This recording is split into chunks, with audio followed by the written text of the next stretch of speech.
Good morning प्यारे बच्चों। आज हम हिंदी कक्षा 6 की पाठ्य पुस्तक सरस्वती व्याकरण निधि उसका पाठ नंबर 6 सर्वनाम का भाग 2 सीखेंगे। प्यारे बच्चों, पहले भाग के अंदर हम देख चुके हैं सर्वनाम की डेफिनेशन, सर्वनाम किसे कहते हैं, और उसके 3 भेद हम सीख चुके हैं। पुरुषवाचक सर्वनाम, निश्चयवाचक सर्वनाम और अनिश्चयवाचक सर्वनाम। अब प्यारे बच्चों, हम उसके दूसरे 3 भेद सीखेंगे। प्रश्नवाचक सर्वनाम, संबंधवाचक और निजवाचक सर्वनाम। आइए बच्चों, हम देखते हैं।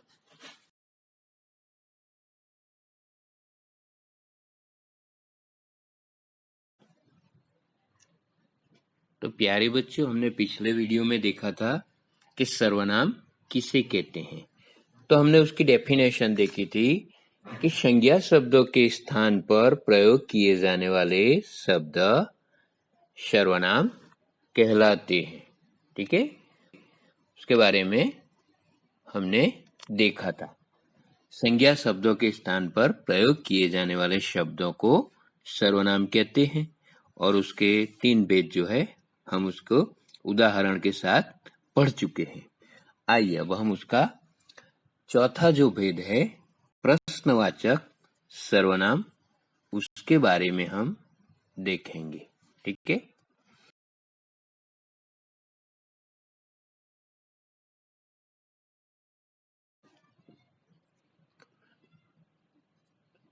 सर्वनाम का भेद नंबर 4 प्रश्नवाचक सर्वनाम। प्यारे बच्चों, जरा हम चित्र में देखेंगे और क्या कह रहे हैं ये चित्र वो जरा हम समझेंगे। किसका पत्र आया है? प्रश्नवाचक। देखिए, तुम क्या खाओगे? देखिए,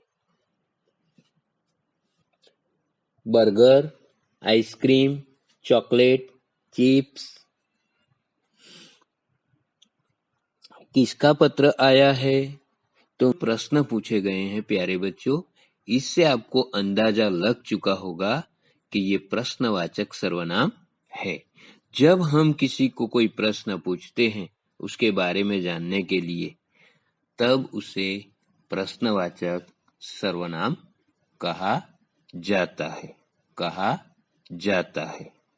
प्यारे बच्चों, इसे हम डिटेल में देखेंगे, टेबल के साथ देखेंगे, कारक को जुड़कर देखेंगे। आइए तो हम इस तरह से उसे देखते हैं।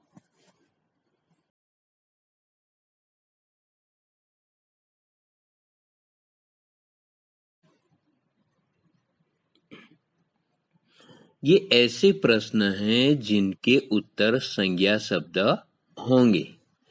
अतः जिन सर्वनामों का प्रयोग किसी व्यक्ति, वस्तु के विषय में प्रश्न करने के लिए किया जाता है, उन्हें प्रश्नवाचक सर्वनाम कहते हैं।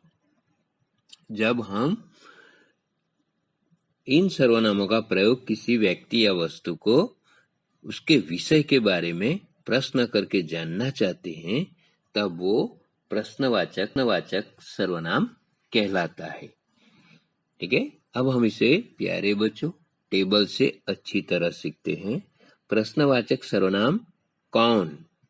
देखिए, अब हम टेबल के 3 हिस्से दिए गए हैं, जिसमें कारक की विभक्ति चिन्ह लगे हुए हैं, एकवचन और बहुवचन।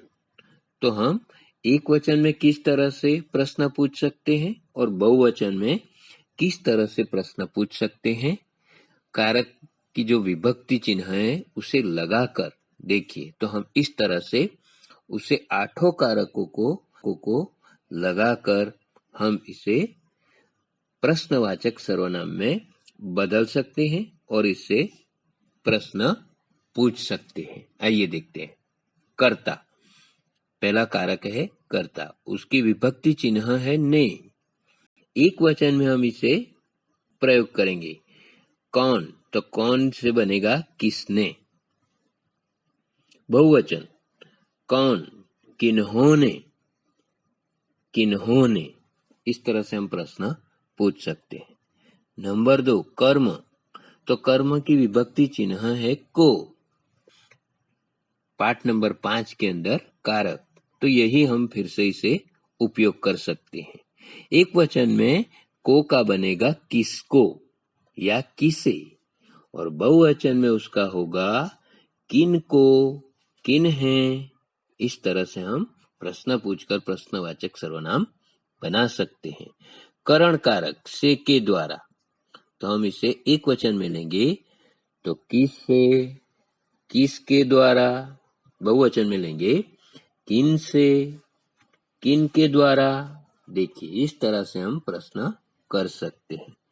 संप्रदान कारक, तो उसकी विभक्ति चिन्ह है को के लिए, तो प्रश्न एक वचन में हम इसे उपयोग करेंगे सर्वनाम प्रश्न बनाने के लिए।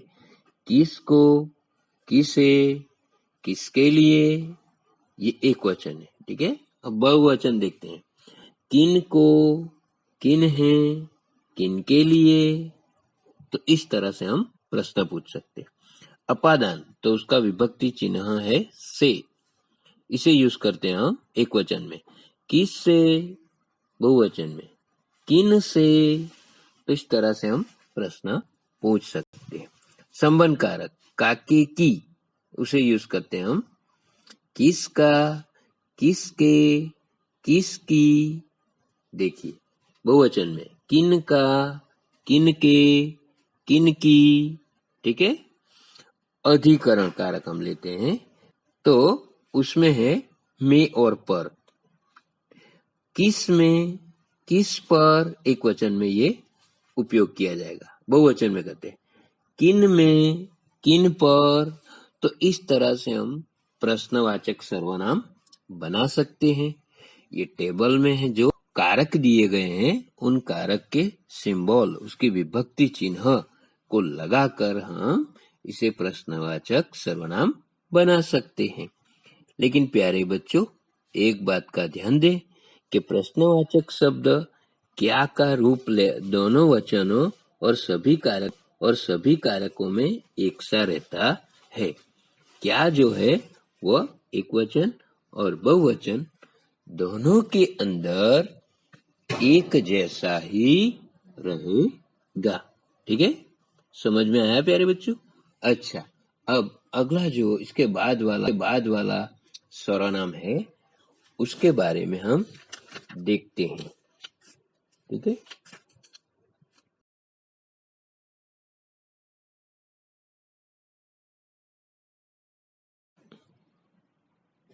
नंबर 5 संबंधवाचक सर्वनाम। प्यारे बच्चों, इसके नाम से ही आपको पता चल जाएगा, संबंधवाचक रिलेशन। ठीक है, संबंध बताने वाला सर्वनाम। पहले हम उसके उदाहरण देखते हैं। जो मेहनत करेगा वह सफल होगा। जो कार्य करेगा वह इनाम पाएगा। जिन सर्वनाम शब्दों का प्रयोग वाक्य के दो भागों में प्रयोग किए गए संज्ञा या सर्वनामों में संबंध बताने के लिए किया जाता है, उन्हें संबंधवाचक सर्वनाम कहते हैं। ठीक है प्यारे बच्चों, समझिए इसे।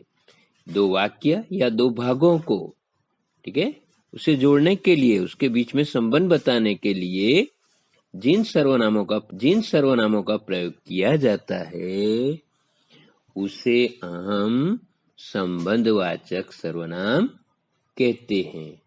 कुछ अन्य उदाहरण निम्नलिखित है, उसे हम देखते हैं। ठीक है, निम्नलिखित यानी नीचे लिखे हुए, आइए उसे हम देखते हैं। जो करेगा वही भरेगा। देखिए दो यहाँ पे वाक्यों को या दो भागों को जोड़ा गया है, संबंध बताया गया है। जो छठी कक्षा में प्रथम आएगा वही पुरस्कार पाएगा। देखिए ये दो वाक्यों को जोड़ा गया है, संबंध बताया गया है। जिन्हें प्रतियोगिता में भाग लेना है वे अपना नाम कक्षाध्यापिका को लिखवा दें। देखिए यहाँ भी दो वाक्यों को जो है उनके बीच का जो संबंध है उसे बताया गया है। जिसकी लाठी उसकी भैंस। देखिए यहाँ पे दो भागों को बीच में संबंध है। तो इस तरह से संबंधवाचक जो सर्वनाम है वो दो वाक्यों के बीच में, दो भागों के बीच में संबंध बताने का काम करता है। इससे हमें पता चलता है कि दो वाक्यों को जोड़ने और संबंध बताने में ये सर्वनाम, संबंधवाचक सर्वनाम महत्वपूर्ण कार्य करता है। ठीक है, समझ में आया? देखिए, जो मेहनत करेगा वह सफल होगा। जो और वह, देखिए जो कार्य करेगा वह इनाम पाएगा। तो इस तरह से दो दो भागों के बीच में संबंध बताने का कार्य ये सर्वनाम करता है, इसलिए इसे संबंधवाचक सर्वनाम कहते हैं। इस प्रकार के वाक्य प्यारे बच्चों एग्जाम के अंदर पूछे जाते हैं।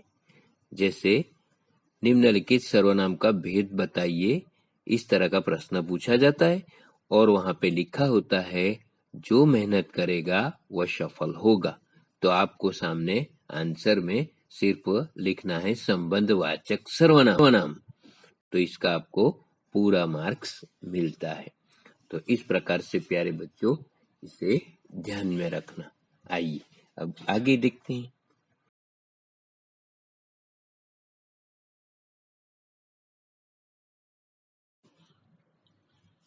प्यारे बच्चों, संबंधवाचक सर्वनाम जो उसे हम टेबल के द्वारा देखते हैं, इसमें हम कारक के विभक्ति चिन्ह लगाकर किस तरह से संबंध बताया जाता है वो हम देखेंगे। आइए, कर्ता कारक, उसकी विभक्ति चिन्ह ने है।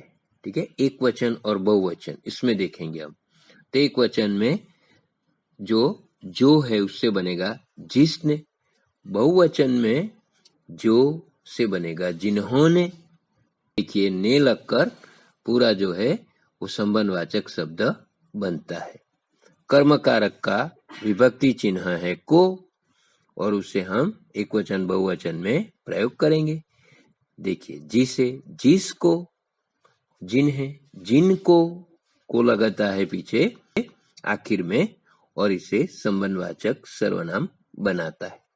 करण कारक से के द्वारा, तो हम उससे प्रयोग करेंगे जिससे, जिसके द्वारा, बहुवचन में जिनसे, जिनके द्वारा। संप्रदान को के लिए, जिनको, जिसे, जिसके लिए, जिनको, जिन्हें, जिनके लिए, ये बहुवचन है। अपादान, उसकी विभक्ति चिन्ह है से, एक वचन में जिससे, बहुवचन में जिनसे। संबंध कारक का के की, देखिए इसे हम एक वचन में लेते हैं जिसका, जिसके, जिसकी। देखिए तीनों में का, के और की लगा हुआ है। ठीक है, बहुवचन में इसे लेते हैं जिनका, जिनके, जिनकी।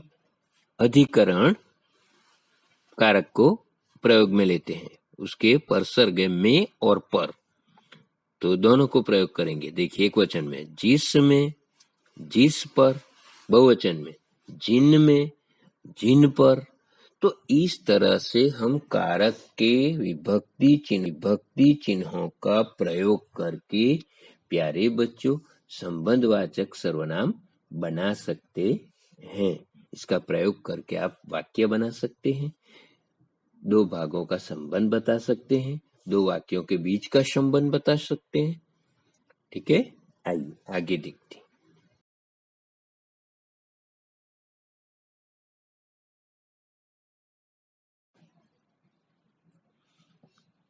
नंबर 6, निजवाचक सर्वनाम। प्यारे बच्चों, अब सर्वनाम का ये आखिरी भेद उसे हम समझते हैं।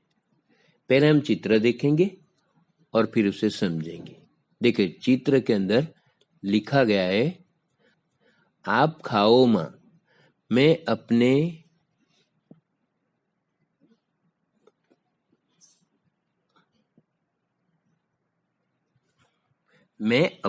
आप बाद में खा लूंगी।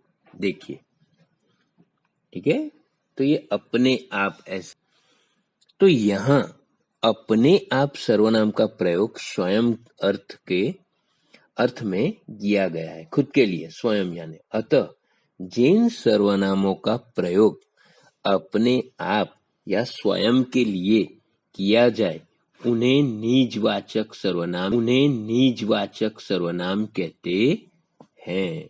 ठीक है, तो जिन सर्वनामों का प्रयोग अपने खुद के लिए, अपने आप के लिए किया जाता है, ऐसे सर्वनामों को निजवाचक सर्वनाम कहते हैं। कुछ अन्य उदाहरण देखते हैं प्यारे बच्चों। देखिए, तुम अपने आप गृह कार्य करना, खुद, अपने आप यानी वह स्वयं चला जाएगा, अब वह खुद ही सारे कार्य कर लेता है। अपना हर कार्य स्वयं करना चाहिए, वह आप ही अपना परीक्षा परिणाम देख आया। तो इस तरह से अपने आप, खुद, स्वयं, ऐसे शब्द जो होते हैं वो निजवाचक सर्वनाम का बोध कराते हैं। ठीक है, तो इस तरह से प्यारे बच्चों हमने आज सीखा सर्वनाम पाठ और उसके 6 भेद: पुरुषवाचक, प्रश्नवाचक, संबंधवाचक, निश्चयवाचक, अनिश्चयवाचक और निजवाचक। ठीक है, इसमें से प्यारे बच्चों इसकी परिभाषा पूछी जाती है, इसके उदाहरण पूछे जाते हैं और इसके भेद भी पूछे जाते हैं। आप इसे अच्छे से तैयार करें, रीडिंग करें, याद करें। ठीक है, तो ये आपको आसानी से याद हो जाएगा। Okay, thank you.